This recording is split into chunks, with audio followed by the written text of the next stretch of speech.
الحمد لله نحمده ونستعينه ونستغفره ونؤمن به ونتوكل عليه ونعوذ بالله من شرور أنفسنا ومن سيئات أعمالنا من يهده الله فلا مضل له ومن يضلله فلا هادي له وأشهد أن لا إله إلا الله وحده لا شريك له وأشهد أن سيدنا وسندنا ونبينا ومولانا محمدا عبده ورسوله صلى الله تعالى عليه وعلى آله وأصحابه وبارك وسلم تسليما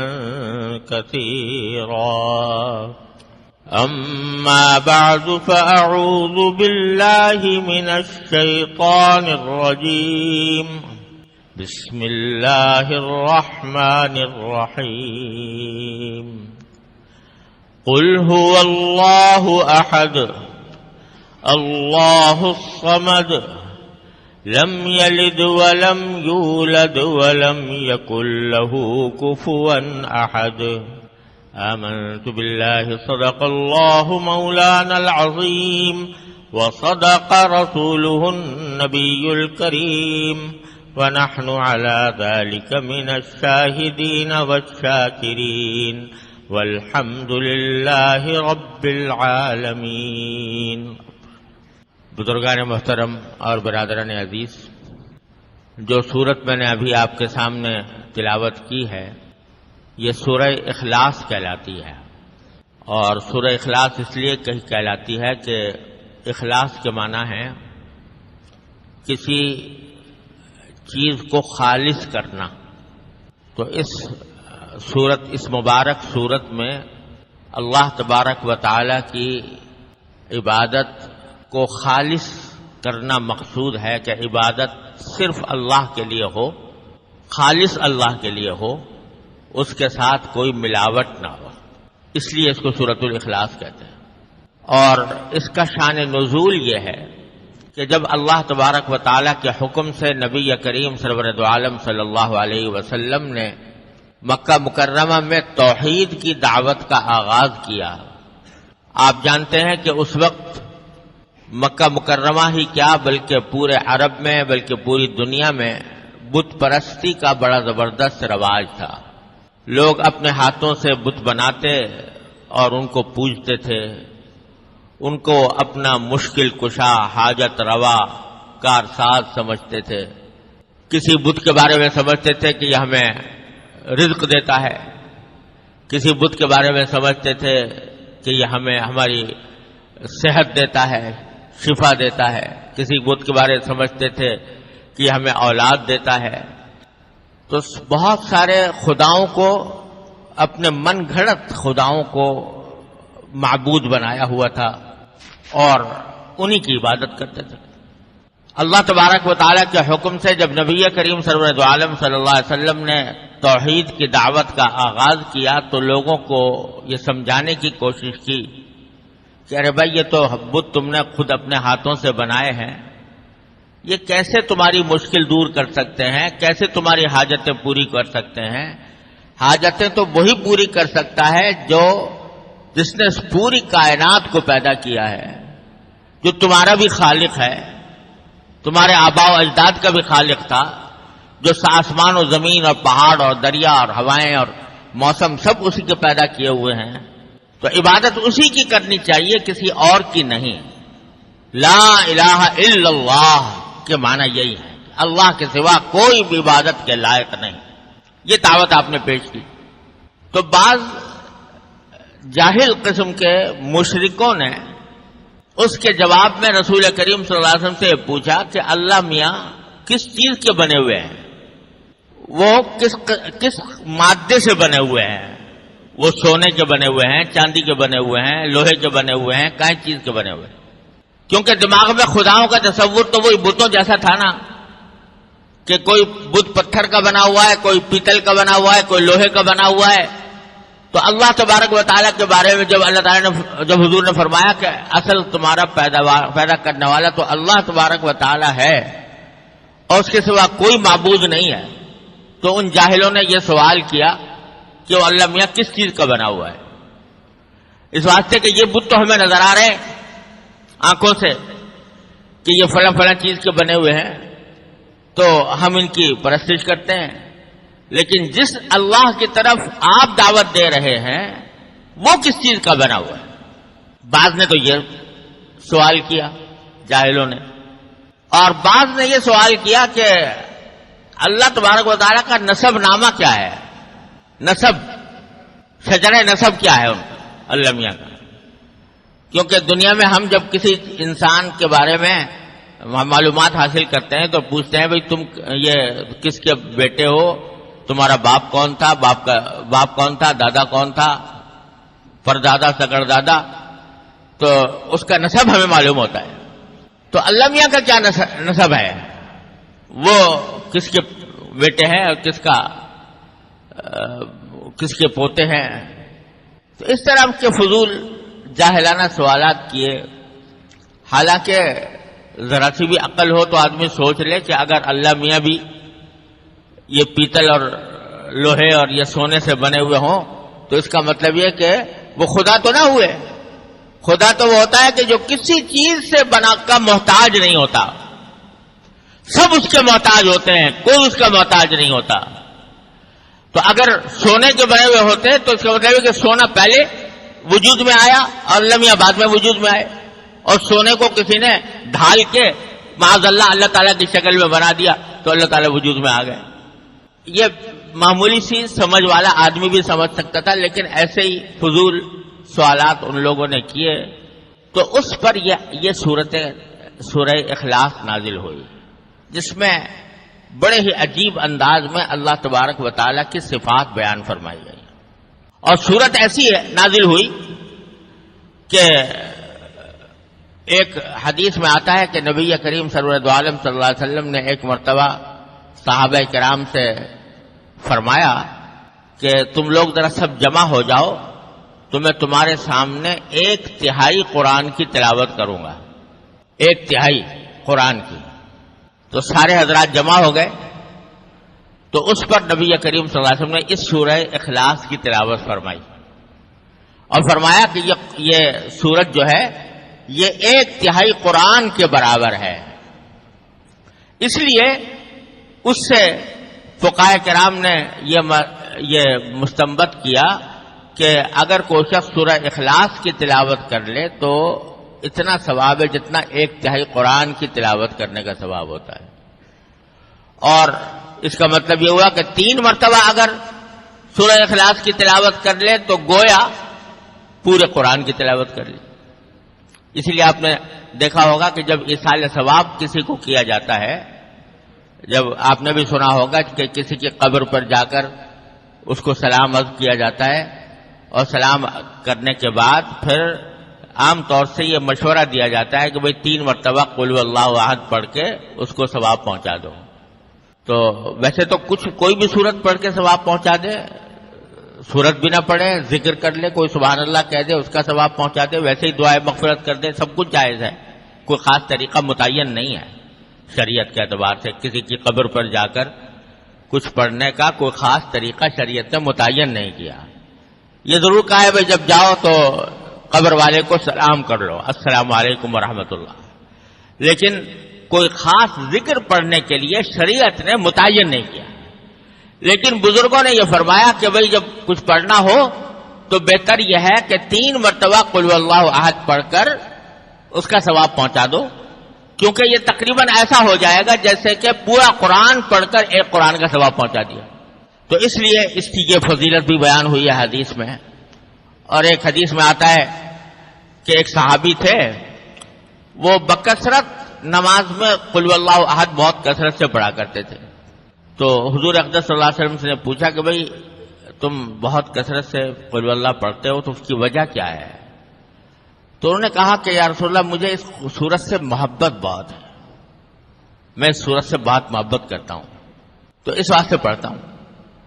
تو رسول کریم صلی اللہ علیہ وسلم فرمایا کہ حبک ایہا ادخلک الجنہ، جو تم اس سورت سے محبت کرتے ہو تو اس محبت کی وجہ سے اللہ نے تمہیں جنت میں داخل کر دیا.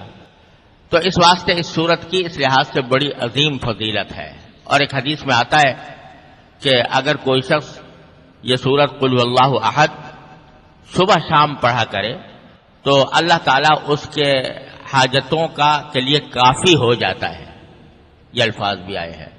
اور فرمایا کہ کسی بھی شخص کو رات کو سونے سے پہلے اس وقت تک نہیں سونا چاہیے جب تک کہ قل واللہ احد اور قل اعوذ برب الفلق قل اعوذ برب الناس نہ پڑھ لے. 3 صورتیں پڑھ کر سوئے. تو یہ ساری فضیلتیں بھی قرآن اس سورت کی وارد ہوئی ہیں احادیث کے اندر. تو بڑی عظیم سورت ہے مختصر لیکن نہایت جامع ہے. اب ترجمہ اور مطلب سمجھیے. سورت کی پہلی آیت ہے قل هو اللہ احد. قل یہ خطاب ہے نبی کریم سرور دو عالم صلی اللہ علیہ وسلم کہ اے نبی صلی اللہ علیہ وسلم آپ کہہ دیجئے. قل کے معنی کہہ دو، یعنی جو فضول باتیں کر رہے ہیں لوگ. کوئی پوچھتا ہے کہ اللہ میاں کس چیز کا بنا ہوا ہے، کوئی پوچھتا ہے کہ اللہ تعالیٰ کا نسب نامہ کیا ہے، تو ان سب سے کہہ دو کہ هو اللہ احد. بات یہ ہے کہ اللہ تو ایک ہے. اور لفظ استعمال کیا احد. عربی زبان میں واحد بھی کہا جاتا ہے. واحد کے معنی بھی ایک کے ہوتے ہیں اور احد کے معنی بھی ایک کے ہوتے ہیں. لیکن دونوں میں ایک فرق ہے. ہمارے پاس اردو میں ترجمہ کرنے کے لیے کوئی اور لفظ نہیں ہے، لہذا ہم واحد کا ترجمہ بھی ایک کرتے ہیں اور احد کا ترجمہ بھی ایک کرتے ہیں.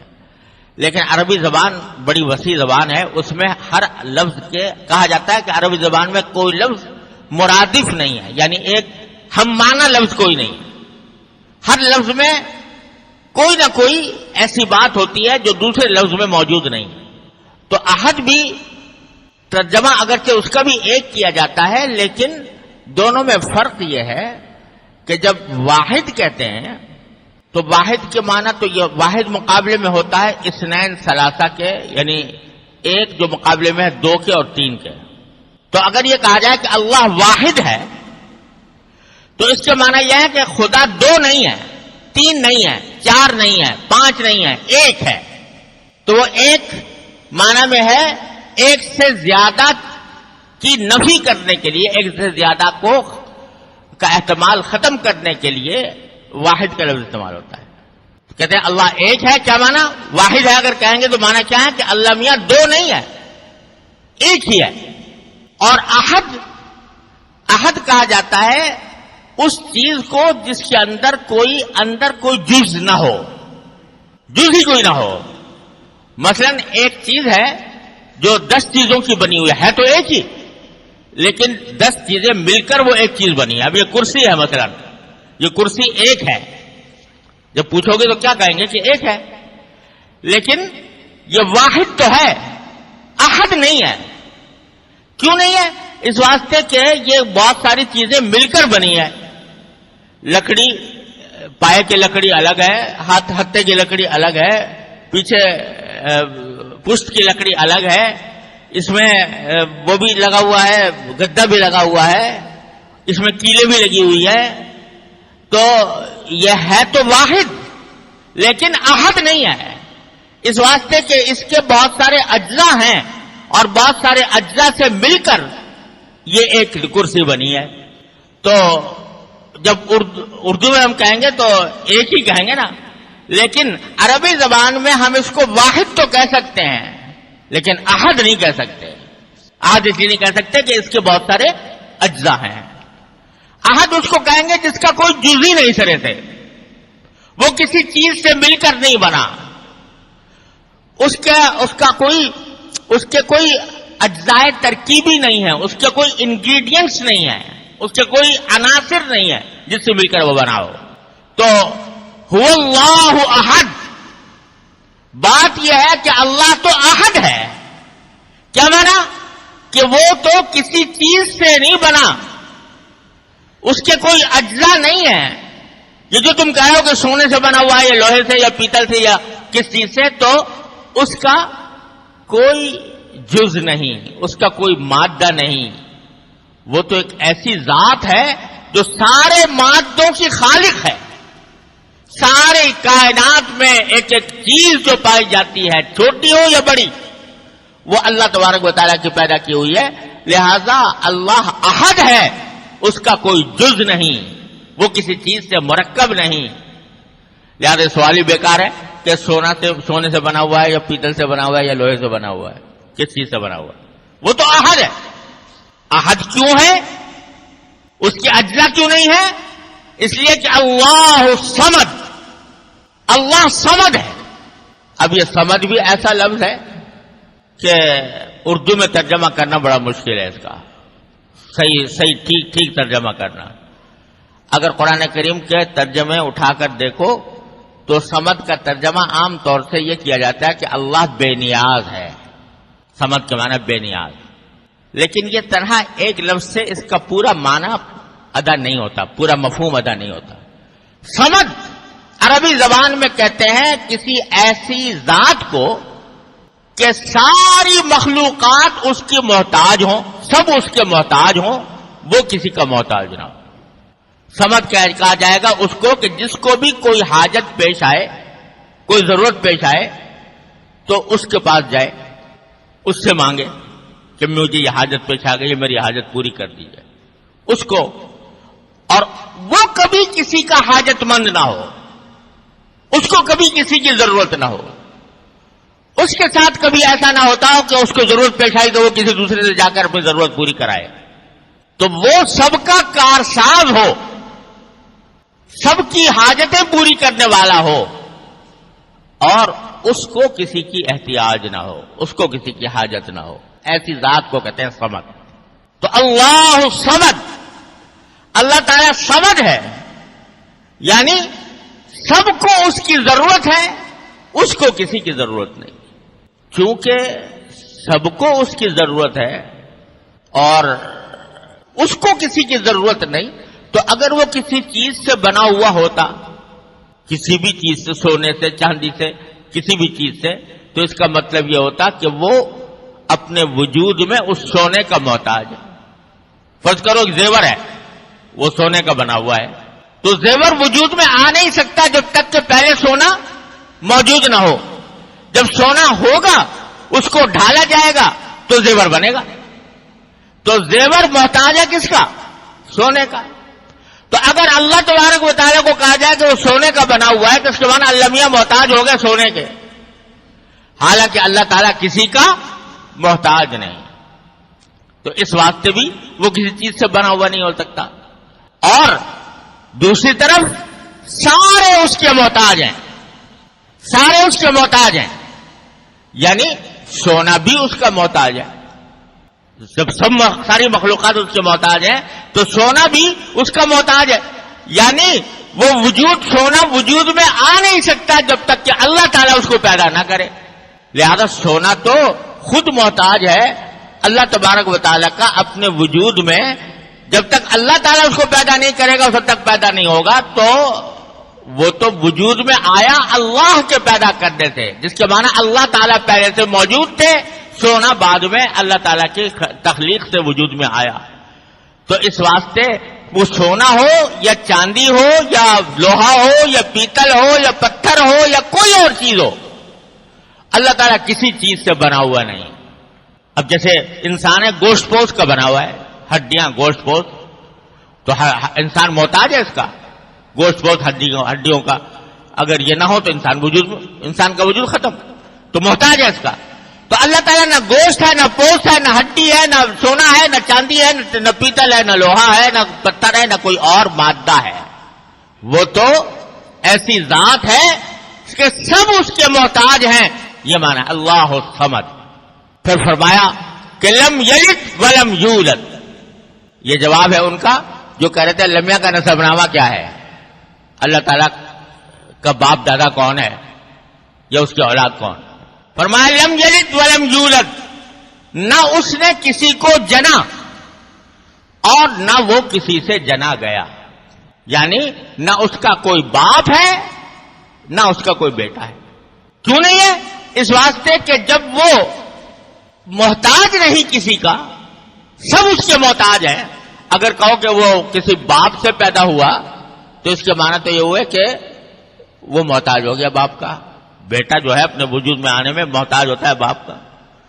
تو اگر وہ یہ کہو کہ کوئی اس کا باپ ہے یا کسی باپ نے اس سے جنا گیا ہے تو اس کا مطلب یہ ہوا کہ محتاج ہو گیا باپ کا، حالانکہ وہ کسی کا محتاج نہیں، کسی کا اس سے جنا نہیں کیا، اس کا کوئی باپ نہیں.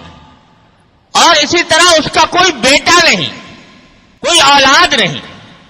لم یلد، یہ ان لوگوں کے اوپر تردید کر دی کہ جو خدا کے لیے بیٹا مانتے ہیں، جیسے عیسائی لوگ کہتے ہیں عیسیٰ علیہ السلام اللہ کے بیٹے ہیں. ارے بھائی بیٹا کیسے پیدا ہوتا ہے؟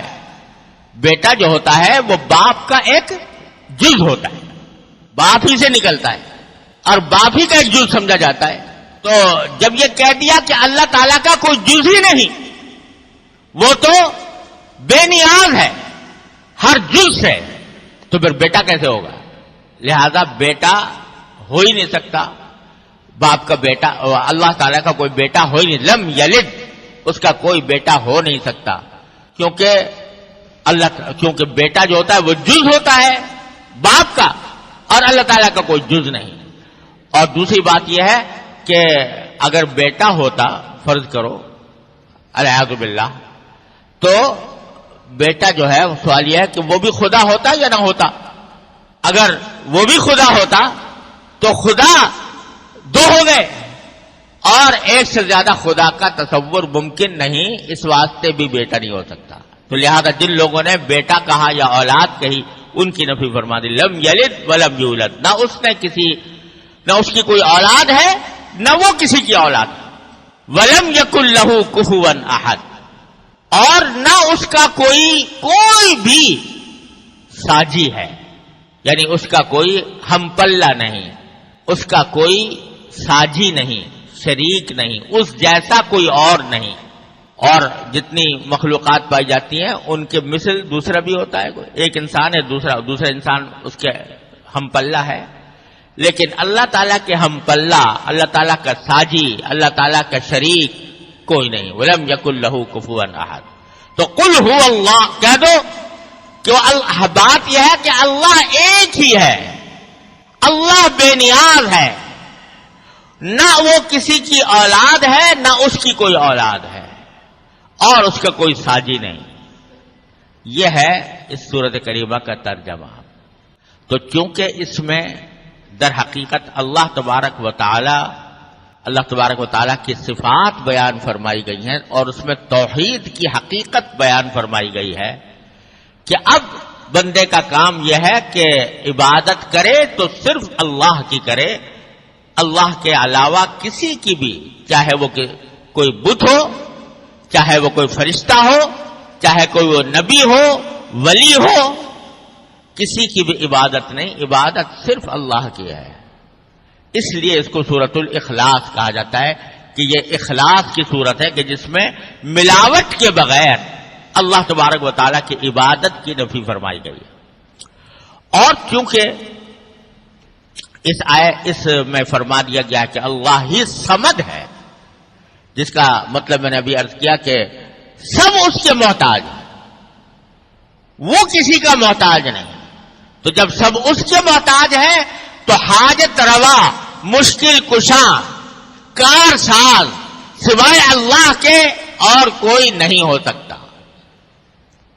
اگر حاجتیں پوری کرے گا تو وہی کرے گا، مشکلیں دور کرے گا تو وہی کرے گا، بگڑی بنائے گا تو وہی بنائے گا. لہذا اللہ تبارک و تعالیٰ کے سوا کسی اور کو حاجت روا، مشکل کشاں، کار ساز، بگڑی بنانے والا نہیں کہا جا سکتا، کیونکہ یہ اللہ تعالیٰ کے ساتھ شرک ہو جائے گا. اللہ تعالیٰ کے ساتھ کسی اور کو آپ نے ایک وہ صفت دے دی جو اللہ کی صفت تھی. تو یہ جو ہمارے معاشرے میں بعض الفاظ اس طرح مشہور ہو گئے ہیں تو یہ صحیح نہیں ہے. کسی بڑے سے بڑے ولی اللہ کے بارے میں، بڑے سے بڑے بزرگ کے بارے میں یہ کہہ دینا وہ مشکل کشا، ہمارے یہاں بہت معاشرے میں مشہور ہے حضرت علی کے بارے میں، علی مشکل کشا. تو اللہ بچائے یہ الفاظ موہم ہیں شرک کے. مشکل کشا تو اللہ کے اللہ تعالیٰ ہے. ہاں اللہ تبارک و تعالیٰ نے سبب کے درجے میں بعض اوقات اسباب بھی اللہ تعالیٰ کے پیدا کیے ہوئے ہیں. کوئی شخص کسی پریشانی میں تھا، آپ نے اس کی کوئی مدد کر دی، تو وہ مدد بھی در حقیقت اللہ کی توفیق سے کی. اللہ تبارک و تعالیٰ ہی کی توفیق شامل حال تھی جس کی وجہ سے وہ مدد ہو گئی، ورنہ بندے کے بس میں نہیں تھا کہ وہ کسی کی بھی مدد کر سکے. تو اس واسطے اس کو یہ نہیں کہہ سکتے کہ آپ اس کے مشکل کشا بن گئے، آپ اس کے حاجت روا بن گئے.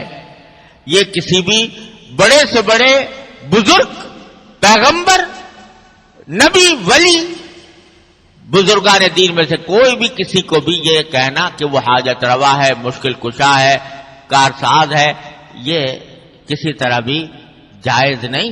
اور یہ اللہ بچائے شرک کے قریب انسان کو پہنچا دیتا ہے. ہمارے ہاں معاشرے میں آج کل جہالت کی وجہ سے لوگ قبروں پہ جا کر قبروں سے مرادیں مانگتے ہیں. کسی بزرگ کی قبر پہ چلے گئے، داتا جی ہمیں اولاد دے دو، داتا جی ہمیں نوکری دلوا دو. یہ مانگنا کسی اللہ کے سوا کسی اور سے مانگنا اس طرح یہ بالکل حرام ہے اور اللہ بچائے اس میں شرک کا اندیشہ ہے. ہاں کہ جیسے میں نے عرض کیا، دنیا میں آدمی کسی زندہ آدمی سے کوئی مدد طلب کر لیتا ہے یہ سمجھ کر نہیں کہ یہ میرا مشکل کشا ہے، کارساز ہے، یہ میرا کام بنانے والا ہے، بلکہ اللہ تعالیٰ نے ایک سبب بنا دیا ہے. اس سبب کے طور پر اس کی طرف رجوع کیا جاتا ہے، لیکن اس کو اپنی ذات میں مشکل کشا حاجت روا نہیں سمجھا جاتا. اس میں کوئی حرج نہیں. لیکن عقیدہ یہ رکھنا یہ میرا مشکل کشا بن گیا، حاجت روا بن گیا، اللہ بچائے یہ انسان کو شرک کے قریب. دیکھو یہ مشرکین مکہ جو تھے نا، یہ بھی یوں ہی کہتے تھے یہ ہمارے بت جو ہیں یہ ہماری حاجت روائی کرتے ہیں، مشکل کشائی کرتے ہیں، ہمارے کام بناتے ہیں. اس واسطے ان کو پوچھتے تھے. تو اس طرح کی باتوں سے ہر مسلمان کو پرہیز کرنا چاہیے، کیونکہ سورہ اخلاص کا درس یہ ہے کہ اللہ کے سوا کسی کو حاجت روا مشکل کشا نہ سمجھا جائے. اللہ تبارک و تعالیٰ اپنے فضل و کرم سے اس پر ہمیں صحیح ایمان رکھنے کی اور اس پر ثابت قدم رہنے کی